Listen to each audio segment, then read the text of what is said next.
Okay, so if you have a question, comment, what have you, if you'll raise your hand, the gentleman will come to you and bring you a microphone. So you can hear it, and so it gets recorded on the system will record. So comment, question, whatever. Oh, who has a question? You have a question closer to you.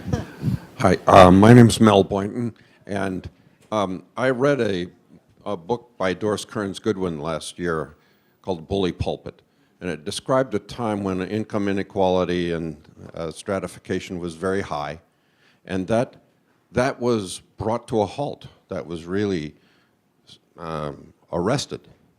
And were there any lessons from 100 years ago that we can take today? It seems to me we've got paralysis of analysis and we're failing to act. At that time, as you described, the elites were controlling the political process, but the American public kind of demanded that change. Is there any prospect for that to happen again, or is that just dark history that could never happen?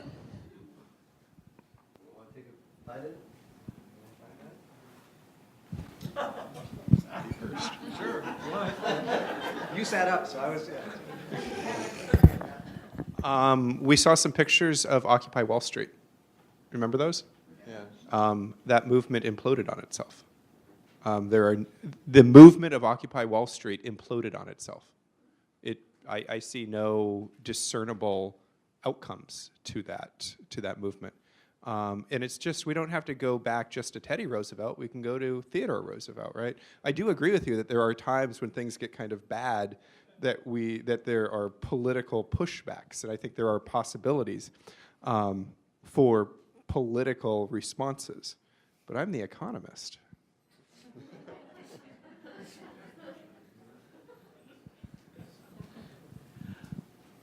I just wanted to suggest perhaps there's reason to believe that there's room for fundamental change. And you know, if you think back to say when you think back to the 60s, that development was slow in coming, and you could imagine that Occupy was but the very first moment of what will be a larger movement that's animated, one would think, by the view that the inequality that we're seeing is not fair, that it's not the outcome of, it's not just rewards, that it's driven by rent of various sorts that are not consistent with how we think income should be distributed, and insofar as that kind of delegitimation takes hold, insofar as we no longer think that those at the top actually merit and earn what they have, then some powerful things can happen, because this is a country that thinks its institutions are perfectible, that thinks that they're human-created institutions, and that we can seize control over them. So I think it's possible. I wouldn't say it's likely, but I think it's possible. And if you take the long view, one might imagine that Occupy is just the beginning of what's going to be a larger and more profound movement as this type of income inequality gets delegitimated. Yeah, I'd like to also add that Occupy did do something that was really quite important. The concept of quote class warfare, the top 10, top 20%, by pitting black against white and what have you. The Occupy movement, by identifying 99% versus 1%, all the 99%, regardless of class, regardless of color, regardless of geographical location, it was 99 versus 1. That was a big change in the American political thinking.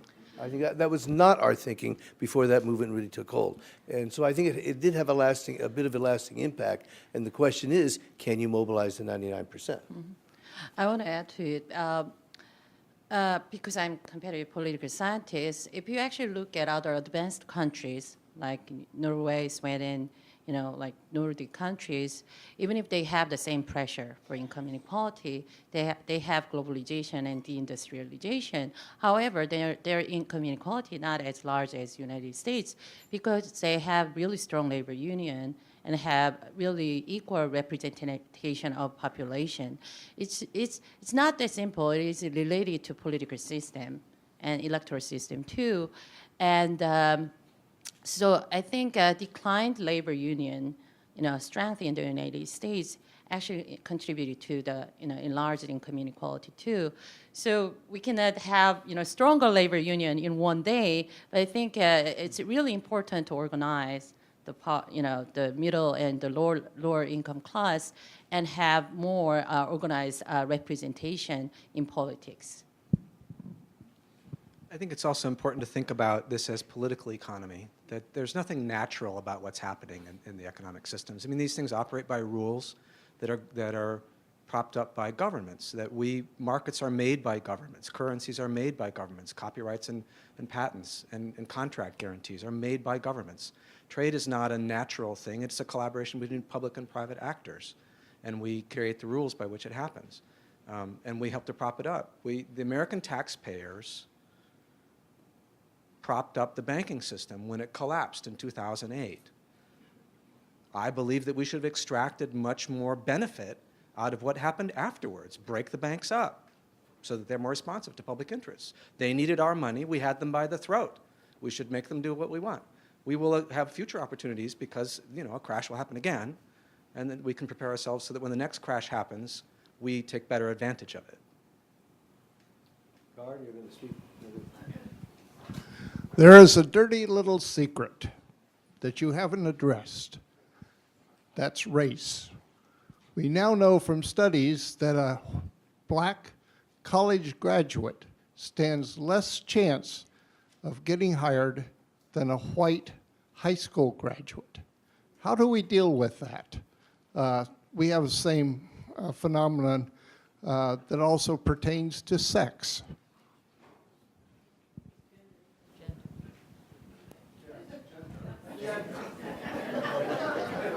We all have some degree of sex, I hope.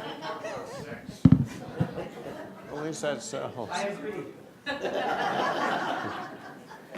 think we have we're going to cover that issue in the next March 31st. exactly 4 weeks later.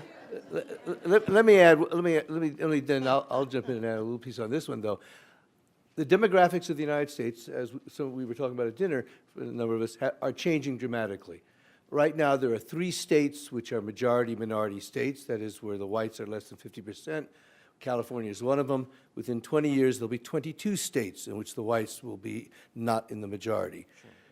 In the next 30 years, 65% of all the children in school will not be white. 65%.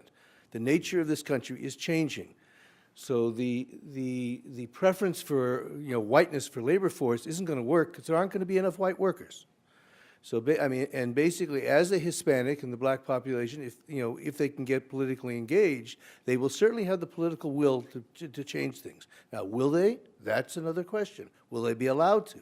There are political parties who are very committed to rigging the electoral system in terms of registration and districting and permission to vote because they see what's coming and they don't want it to come. Well, that's going to have to be fought. So there's a battle coming. Thank you. Listen, if it's true that NAFTA and other trade agreements are counterproductive as far as American labor goes, et cetera, why would the administration be so hell-bent on going into this Pacific region trade agreement and hurt us even more? Can somebody help me understand that? So simply put, it is because by trading more, the national wealth of the United States increase. So it's not that all groups, each group of in the United States is benefited. Certain groups are benefited while the others are getting hurt. But overall, by trading with other countries, the overall wealth of the United States increase. So there's economic theories called competitive. Ricardo model, which is called competitive advantage. So it's something related to specialization. So for example, if I'm specialized in math and he's specialized in English, and by cooperating with each other and teach, 2 kids, separately, so instead of my teaching math and English, to one student and he teach, math and English to another students, it's better for us to specialize. And my teaching, math, and he teaching English to 2 students, we are actually creating wealth for both of us. And so total wealth of the world increase. So trade is not necessarily bad. But the problem is by trading with each other, a certain group of the United States are getting hurt while the others are getting benefited. So it increases inequality. There are also particular things in these trade agreements that are puzzling too. One of the things that's in NAFTA that is only beginning to be exercised now is what are called trade courts, where local economic policies are overruled by litigation within a trade court. So you can't have like a Buy American program, or you can't have local preferences for your own workers. One of the things that's in NAFTA that's also in the Trans-Pacific Partnership is that the participants in those disputes are, under normal circumstances, would be nations. And in the NAFTA rules and in the Trans-Pacific Partnership rules, it gives the status of nationhood to corporations. And they can participate in filing suits and litigating suits. So you can find a recent example where Philip Morris, international tobacco maker, was able to roll back anti-tobacco regulations in Australia. I think John Oliver talked about this a couple weeks ago. But they participated as a corporation in a trade court. And that's one of the reasons that Penny Pritzker, the U.S. Commerce Secretary, is advocating something like this, is because it raises corporations to the level of nation states. Just a second. Let him do something, and then we'll have. So I have a question about participation in the democracy to change policies. Citizens United, right now in California, we're threatened with the California Supreme Court overturning the redistricting that was done. And it seems like the courts are deciding in favor of corporations rather than other people, and how that can be changed. Okay. I'm reminded of Jared Diamond's observation that civilizations fail when the elite fail to realize that they're in it with the rest of us. And Ariely and Norton pointed out that there is a common view of what would be the good distribution, but we don't have money, and money seems to make the difference. So what do you suggest we do practically to take back the power?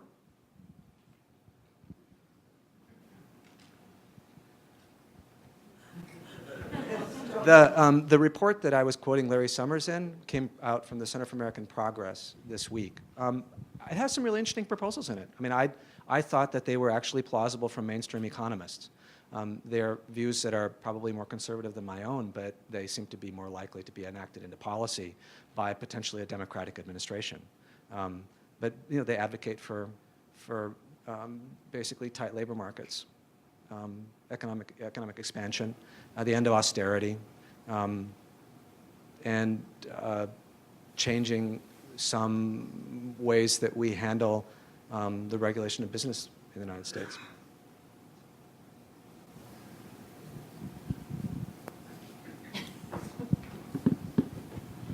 So I have a comment and then a question too. Some of the answers I heard was unionization seems to be one of the answers to the dilemma of the inequality. Recently, the dock workers at the ports here on the West Coast were labeled the American dream. And to the speaker talking about education, those dock workers certainly don't have formal education, right? Many of them high school diplomas, and they're making the American dream, average $80,000 up to $200,000. Globalization in that article is credited for that because the increase in trade. The truck drivers are not organized, and therefore they don't benefit for globalization, right? And they're both at the ports. So how do you, I know it's like the race question, right? So how do we increase unionization if that seems to be a strategy? There's a collective action problems on labor unions. Basically, to cooperate with each other, you have to remove free riding. So as if there's a labor union and if they negotiate over wages, non-union members are getting benefits too. So that's called collective action problem. So that you can increase the labor union strength, you need to remove those collective action problems. And I think there should be some social consensus on this issue too. I mentioned labor unions because it's one of the major interest groups for lower incomers, lower or middle incomers in many countries. Most of the labor unions are in manufacturing sectors. The high, like skilled workers or high incomers do not necessarily need to have labor unions. They have different interest groups and lobbyists. So labor union is one of the organizations that we need to reduce income inequality, but there can be other political organizations that they can demand U.S. governments to increase the tax on the top 1% or try to impose some policies to reduce income inequality. If I could just add to that, and I'd be interested also in David's reaction to this. I want to lay out an argument to the effect that, in fact, education could be part of the solution. And the argument goes as follows. In effect, what we do now is ration education. I'm talking about college education and advanced degrees beyond those of college. And we have all sorts of obstacles that make it difficult for children who are born, so unlucky as to be born into poor households, that provide them with less in the way of fair opportunity to get into colleges. No one would deny that. And we don't have nearly as many slots as we would need to have insofar as access of that sort were opened up to children from all families, not just those who are well off, but poor as well. So what does that mean? Well, that means we have fewer people investing in education than they otherwise would have, because there's not full and free access. If you're so unlucky as to be born into a poor neighborhood, you're going to have lousy primary schooling, lousy secondary schooling. You're not going to be qualified to go to college, and we don't then have the investments that we would otherwise have. So what does that do? It means that you have all of us, or most of us, who are so lucky as to go to college, we get more than we would otherwise get by way of wages, because we're protected from competition from folks who are poor and didn't have access, right? So we're reaping the benefits. Obviously, that doesn't explain everything by way of the takeoff in income inequality, but it explains some of it. And so if we opened up access to college in a real and meaningful way, if we actually lived up to our commitment that everyone, no matter how poor their parents may be, that everyone should have access to college, that would drive down all of our wages. Those of us who do have a college education, we'd get less. And by the way, also, we wouldn't have this reserve army of labor at the bottom of folks who don't have much in the way of skill, who are competing against one another for a very small number of low-skilled jobs, high unemployment as a result, low wages as a result. There's a reserve army down at the bottom. If we could tamp down some of that competition by siphoning off those folks and getting them into the college-educated ranks, we would reduce wages at the bottom too. So higher wages at the bottom, lower wages at the top, less inequality, voila. I want to add to it. Actually, his graph, if you see his graph, again, of course, college education didn't really affect the wages. But if you check it again, actually, graduate education affected the wages. So nowadays, because of the industrialization, those who have master's degrees or the doctor, not the doctorate degrees, I guess, but graduate degrees tend to have, higher wages. After their graduation, because of deindustrialization, now it's the skilled workers, need more educations and more technical skills in their area, like computer science or finances. And I don't want to be pessimistic, but I want to just because I'm studying globalization, I just want to add to the discussion. The declined labor union is affected by many other factors, but it is also impacted by globalization.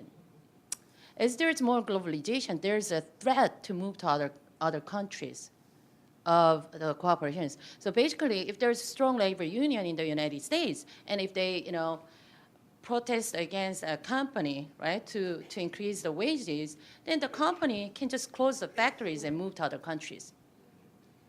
Right, so there's more outsourcing, and same for capital tax. So you can, it's not as easy as you think. You can, U.S. government cannot just come out of it and say, oh, now from now on we're going to just put huge capital taxes for the top 1% incomers, because capital is mobile nowadays. If they have such a high capital tax, they can choose to move to other countries, invest into China or other countries instead of United States. So if we are losing those money, then we are losing our investment into United States. So I just want to point out that it's not really as simple as we think. Okay, go ahead, Gar. May I jump in on this particular issue? Because I go do ahead, have some research on this background. So what have we seen since the 1960s up until today? We've seen increases in the percentage of people going to college. And so usually what we think about simple economics is more supply of something should mean its price comes down. That is exactly not what we've seen over these last 5 decades. So there must be something else going on. And maybe it didn't all start in 1982, but there are other trends that are happening even while we're increasing college education. So perhaps college alone might not be able to do it. I also think unionization alone. If you look at Europe, they don't have unionization alone. If you have unionization alone, then you make workers more expensive. You make workers more expensive. You buy more capital and you use fewer workers. And so let us beware of silver bullets. There's also one of the things that economists are really good at is thinking about time. And one of the things that has happened to the American economy in the last 30 or 40 years is that there's been an increasing focus on the short term, and without thinking about the longer term. And I think that that's in part what's coming up here is if we're recognizing the value of education, we're willing to take people out of the labor market for a period of time because it'll be better later. And I think focusing on slow processes rather than short processes can only help us. Gar, you have a... So I have two questions for Professors Menifee-Leiby and Steinberger about the skill bias change. So in one of your last graphs, Professor Menifee-Leiby, you had the change in worker output and the change in income. And the income was a median income, but the output was an average, which I assume to be a mean. So can that be just attributed to changes in output on kind of one end, like the higher end of workers, whereas median income cannot be? And then also about the Larry Summers quote, for Professor Steinberger, like, is it just a finite labor market, and if we just increased people's skills, they'd still be competing for a finite number of jobs, or are there high skill positions in the U.S. that aren't being filled by domestic workers? If we believe that there are a given number of jobs, I encourage us to get rid of tractors immediately, right? Because if we get rid of tractors immediately, then there's more jobs that we could all get, kind of taking the food from the field. So I don't think that we believe that jobs are fixed. I believe that we have iPhones now and we didn't 4 decades ago. I believe that the economy is constantly changing, so I don't believe that kind of it's net kind of one win means one loss in terms of every single job. Economies are changing.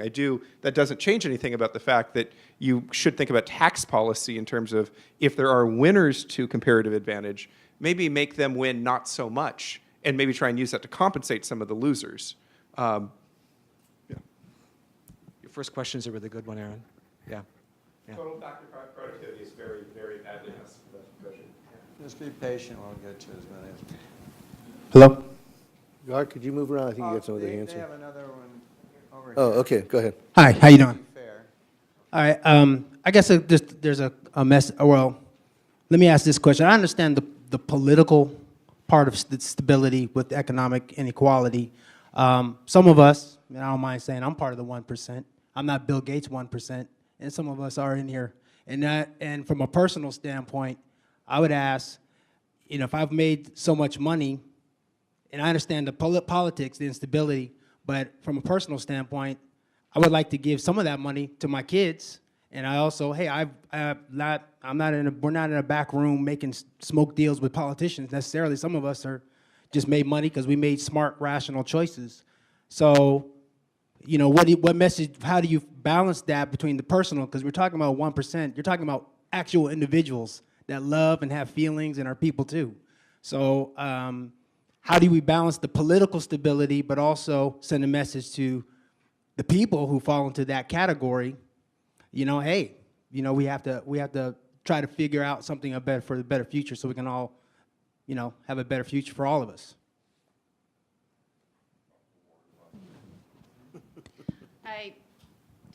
have particular answer for that, but I think one of the things I want to point out is Hold it closer to your mouth. okay, is that actually social consensus on equal society is also important.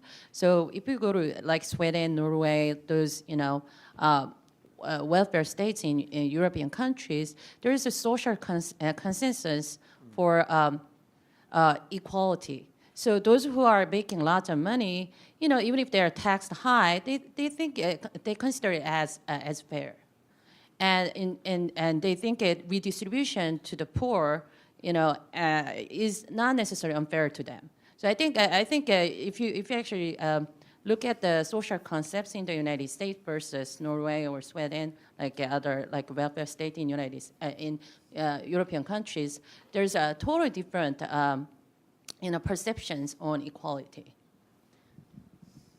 I think you're asking a really powerful question about what obligation people who are not in the 1% have to people who are in the 1%. I think it's a mutual thing. We need to have the public conversation. I mean, how much did you need me to make that money? And I would argue quite a bit.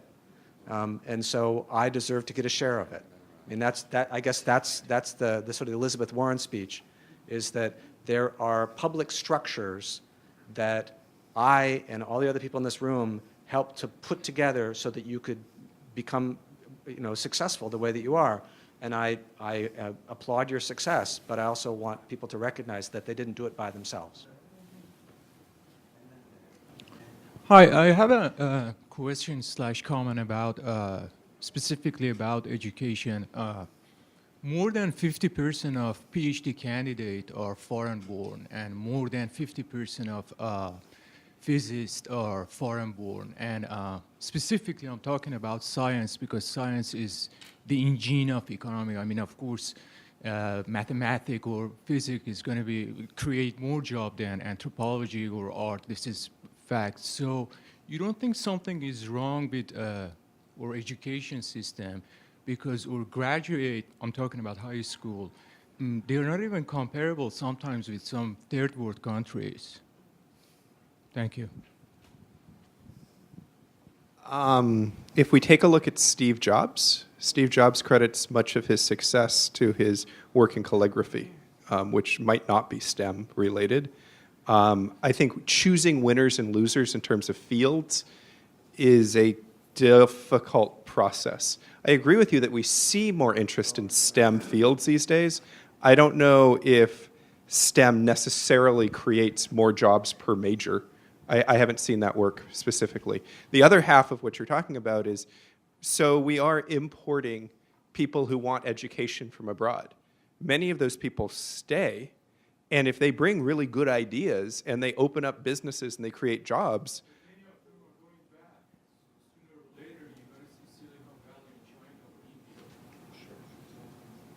is that bad? Yes.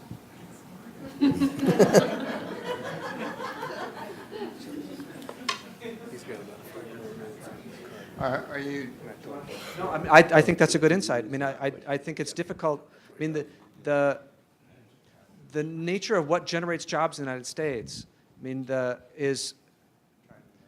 as I read political economy right now, basically there is an incredibly slack system. We're in the middle of secular stagnation, and what will generate jobs is not any particular occupation or something like that. It will just be a huge amount of stimulus, and like helicopters with money being dropped out of them, things like that.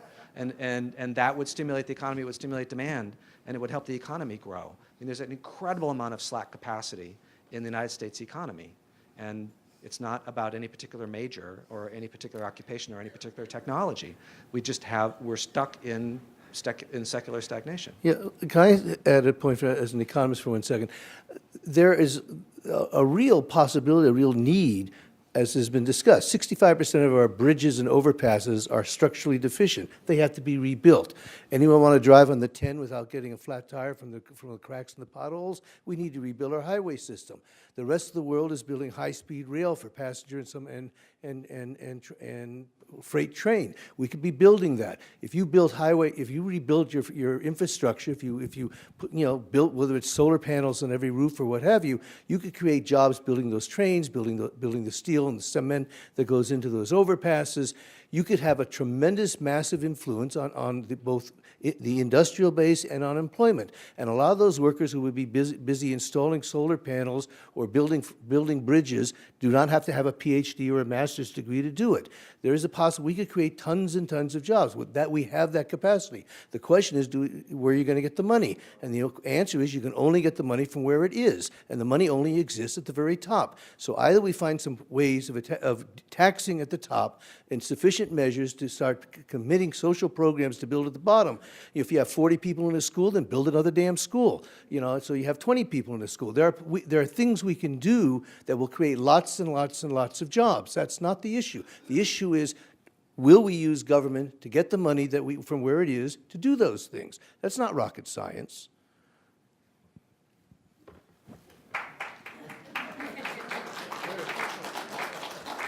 My question was more of about the market. I mean, if all the the lower classes, the wages were kept going down, well, when wages go down, they can't spend because there's no money to spend, and if there's no money to spend, then so can the market correct itself, or is the norm where there's a great big inequality? So in the long term, economists believe that this dislocation of jobs and economic structures will be resolved. So in the long term, those who lose their jobs will go to school and get further education and get other jobs, or the jobs.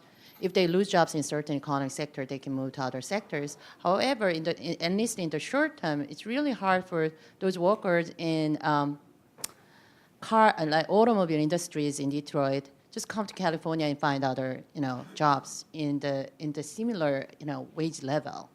So and even in the long term, I don't think it'll be automatically done. I think to reduce the pains, for this, dislocation of jobs and the structure of the economies out of the industrialization and globalization.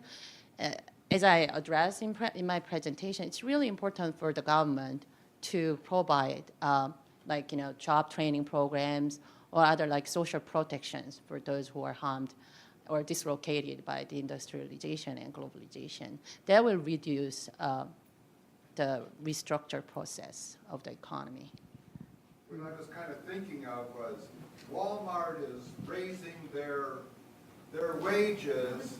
Why? Is it because their employees can't buy anything? Just because there was union pressure. Okay. This is a question for David from the University of Chicago.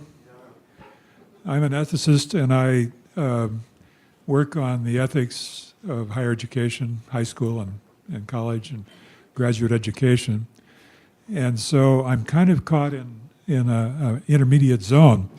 So if you look at the larger aggregate process, I find it hard to disagree with Ivan Illich, who said it's a way of making a head start into an achievement. And as a dynamic, it seems to be kind of frozen in that sort of a way, if you look at it in the aggregate.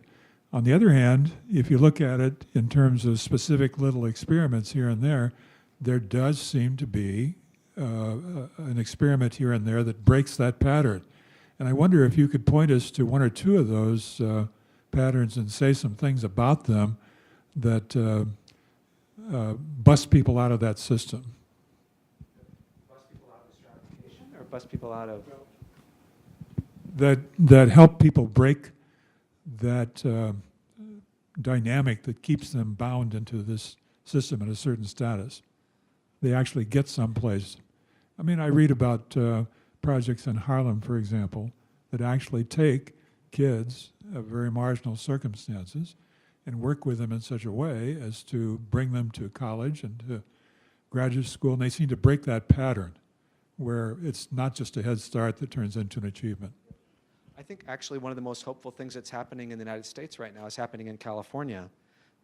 That the state of California just revised its school finance system to target money to individual students based on whether they're low income, whether they're English learners, whether they are foster children. And there's more money targeted per child based on those kinds of needs. And because education policy research shows us that the impact of money on those kids is much greater. Like, we get a bigger bang for the buck if we focus on educating those kids. And God knows how in the world that happened in California. It was mostly Jerry Brown. But I think of that as one of the most astonishingly hopeful things that's happened in the United States in the last 10 years in elementary and secondary education.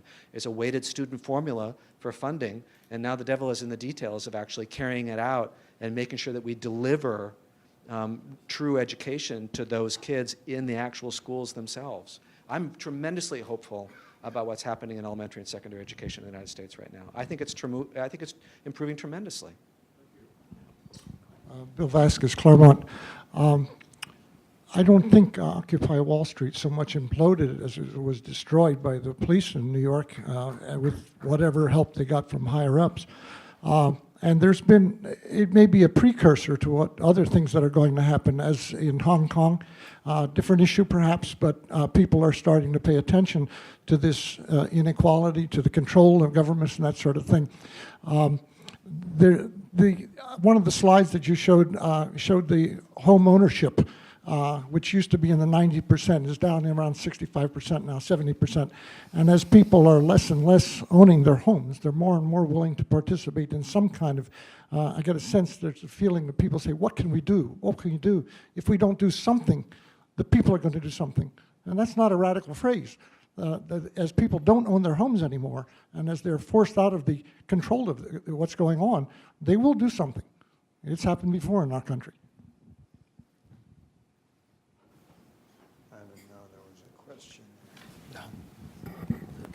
May I call to your attention a couple of factors that I think we haven't looked at yet. The first is the effect on the population increase that has gone on in the last 100 years. The world population has quadrupled, well, it's about 6 times, 7 times, depending on which year you want to count from. Another factor has been a major historical difference. In this last 100 years, we have developed this continent, which essentially we regarded as empty land. Now, I realize that you're coming up with a thing about the native peoples, and that is indeed a problem. But there were relatively few people on this continent. We have had a major change, and this has rarely been mentioned in your talks, though Dr. Han had some interesting graphs you saw what was happening to China and how contrary it was. And to some extent, I think we've focused much too narrowly on America of the last 50 years. And if you look at population changes and the historical changes and the natural resources changes, and you put those all together, the next 100 years will not be like the last. So I keep thinking all through, as you're all taking, there have been some wonderful things said, but are you looking to a different next 100 years? And what will that be?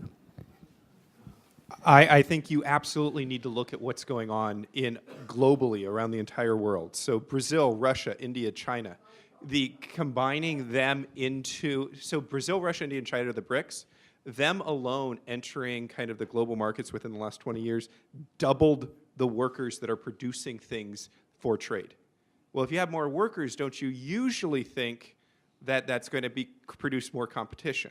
So if we use our very simple economic models, we would say, okay, more workers are going to push down, more workers in the world are going to push down wages of workers in the U.S., and it's going to make capital in the U.S. much, much richer. And so that's great. That explains inequality in the U.S., maybe. But then what would that say should happen in Brazil, Russia, India, and China?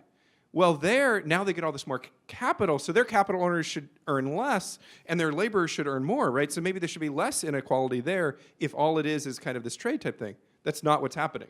There's income inequality happening within all these other developing countries as well.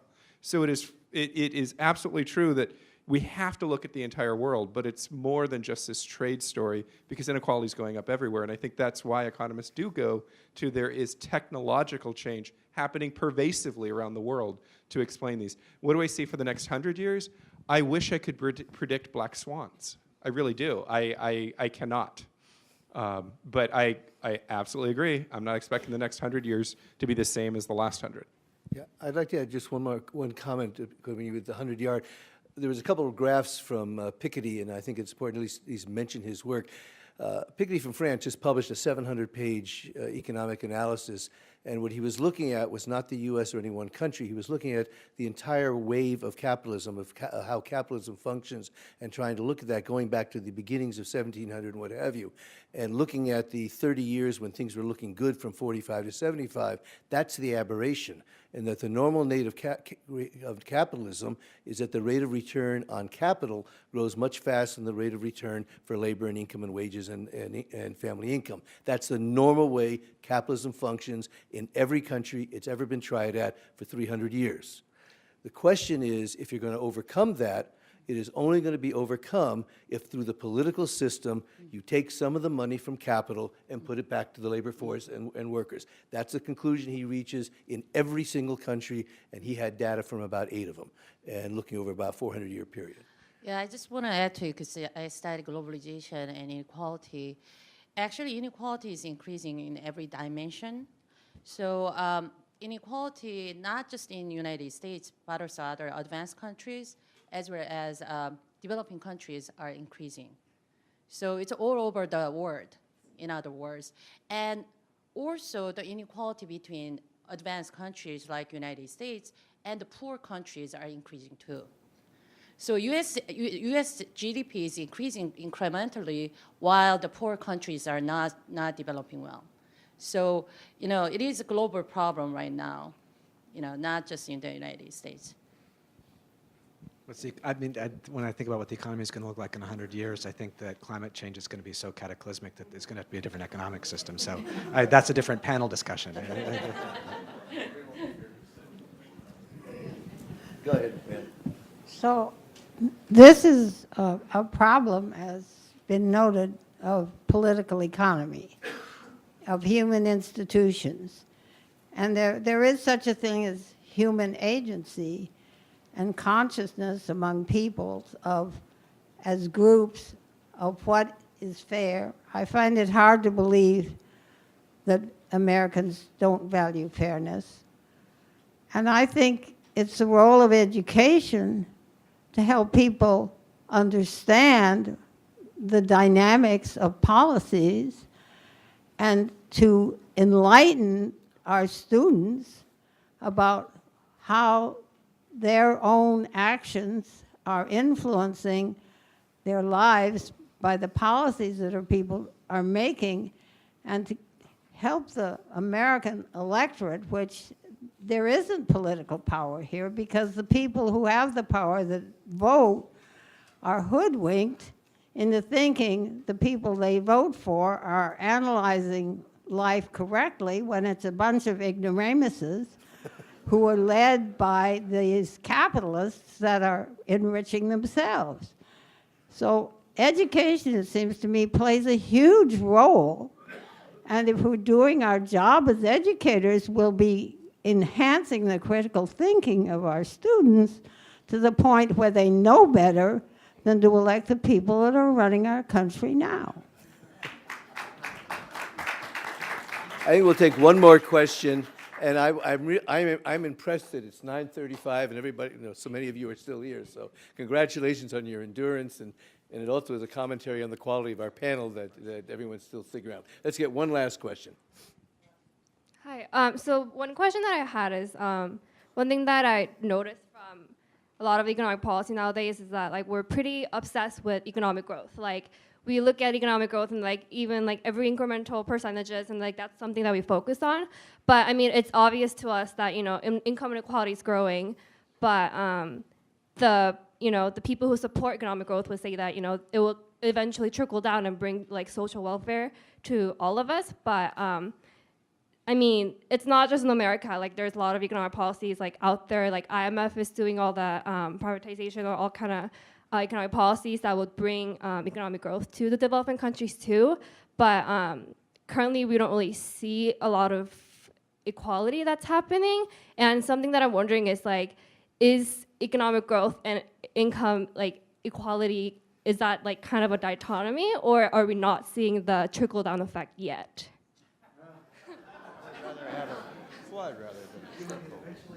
Who wants that one? Michael, you look like you want that one.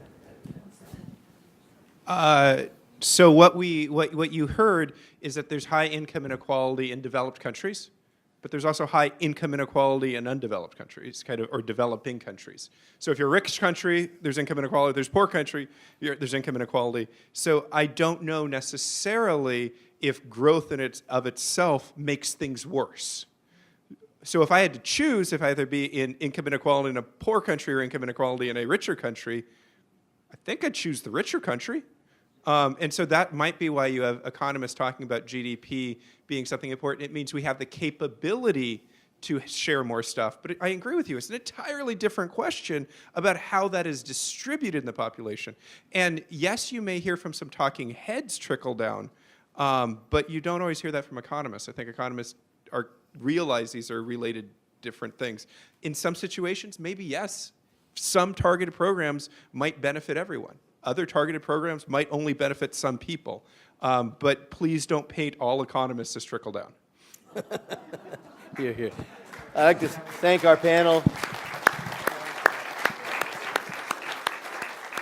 And again, I'll urge you all to keep in mind that 4 weeks from tonight, in the same room, same time, we'll have the second part of this discussion on inequality. I hope you'll all join us. Thank you. That worked.